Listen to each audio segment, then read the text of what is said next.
ইরানের বিরুদ্ধে ইসরায়েলের হামলায় মার্কিন সামরিক হস্তক্ষেপের বিষয়ে ট্রাম্প যখন বিশ্বকে নানা ধরনের অনুমান করতে বাধ্য করছেন, তখন হোয়াইট হাউসে চলছে এক অন্য ধরনের প্রস্তুতি। ইরানে আগামী কয়েকদিনের মধ্যে সম্ভাব্য হামলার জন্য প্রস্তুতি নিচ্ছেন মার্কিন কর্মকর্তারা, এমন দাবি করেছে মার্কিন সংবাদ মাধ্যম ব্লুমবার্গ নিউজ। বুধবার প্রকাশিত এক প্রতিবেদনে সংবাদ মাধ্যমটি জানিয়েছে যে সম্ভাব্য হামলার বিষয়ে সংশ্লিষ্ট কর্মকর্তারা ইঙ্গিত করেছেন, তবে পুরো বিষয়টি এখনো বিচারাধীন আছে এবং পরিস্থিতি যাচাই করে চূড়ান্ত সিদ্ধান্ত নেওয়া হবে।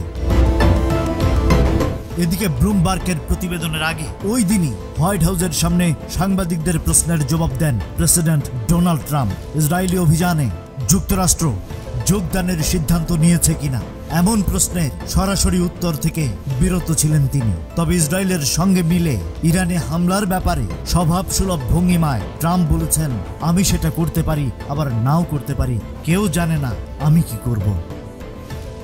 Rajib Raihan, news flash 71।